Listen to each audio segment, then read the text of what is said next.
Rizky Rianto adalah salah satu dari sekian banyak pengamen ondel-ondel di ibu kota.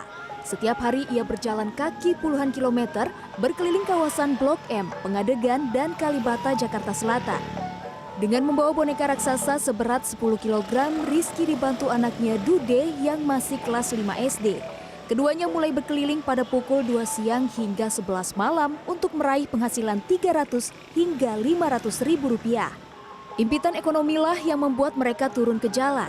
Terlebih setelah Rizky terkena PHK sebagai petugas cleaning service 3 tahun lalu. Merasa minim keterampilan, ia pun mengadu nasib dengan mengarak ondel-ondel. Habis nyari kerja susah zaman sekarang. Ya yang ada aja deh kita lakuin daripada kita buat kriminal. Yang halal aja deh. Bantu orang tua. Kita habis pulang ini ngamen, kita ini belajar sebentar gitu tidur. Paginya sekolah online gitu. Rizky tak sepakat dengan anggapan pekerjaannya itu merendahkan ondel-ondel sebagai budaya Betawi. Ia berkeberatan jika Pemprov DKI hanya merazia pengamen ondel-ondel. Ya kalau bisa sih jangan dirazia lah, kita sama-sama nyari makan. Hidup udah susah kayak gini, bikin susah. Kalau dari pemerintah bisa nanggung semua-muanya sih nggak apa-apa. Dapat prakerja misalnya dapat. Cuman berapa duit sih 300 ribu, dijatain sama pemerintah berarti 10 ribu sehari. Cukup apaan 10 ribu? Kagak cukup. Sebelumnya, Pemprov DKI Jakarta berencana melarang penggunaan ondel-ondel sebagai sarana untuk mengamen dan meminta uang. Menurut Wakil Gubernur DKI Jakarta, Ahmad Riza Patria, salah satu alasan pelarangan ondel-ondel adalah warisan budaya yang harus dihormati. Sebagai warisan budaya, seharusnya ondel-ondel dapat dihargai oleh masyarakat, bukan dimanfaatkan untuk mengamen di jalan. Ya, larangan ondel-ondel itu kan karena dianggap ya pertama ondel-ondel itu kan budaya lestari, harus ditempatkan pada tempatnya, bukan di jalan-jalan seperti itu. Kita menghargai budaya lestari bangsa kita, Betawi, menghormati tempatkan yang terbaik lah ya. Tidak juga dimanfaatkan untuk kepentingan sempit. Kemudian kedua ya jangan sampai nanti menimbulkan yang ketertiban dan sebagainya. Itu aja. Namun rencana Pemprov DKI melarang ondel-ondel berkeliaran di jalanan masih menuai pro dan kontra di masyarakat. Saya bilang sih setuju ya, karena banyak mengganggu juga, kadang kan suka maksa-maksa gitu kan.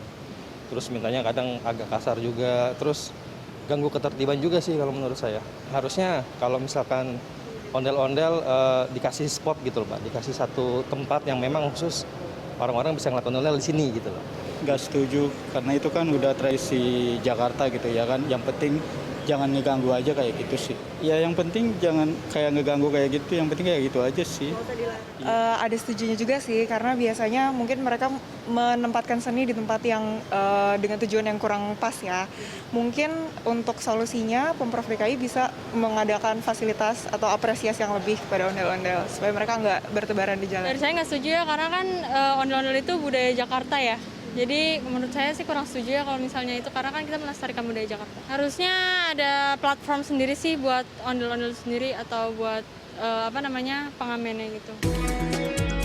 Menurut budayawan dari Lembaga Kebudayaan Betawi, Yahya Andi Saputra, praktik mengamen ondel-ondel sudah ada sejak zaman penjajahan Belanda.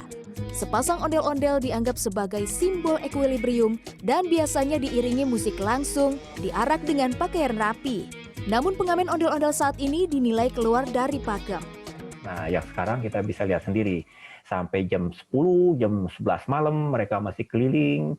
Mereka pakai dorongan, pakai CD, pakai musik itu. Maka kadang-kadang mereka anak-anak tanpa menghiraukan keselamatan mereka. Dan yang jelas memang mereka cuma pakai satu ondel-ondel, dan itu yang membuat rusak gitu ya. Yahya menyatakan, Pemprov DKI juga memiliki tanggung jawab memberikan keterampilan dan membuka lapangan kerja bagi pengamen ondel-ondel yang terjaring razia. Pemerintah dan pihak terkait juga memiliki kewajiban menyediakan ruang pentas bagi seniman, seperti festival dan pergelaran pariwisata, agar ondel-ondel tak lagi turun ke jalan. Tim Liputan CNN Indonesia.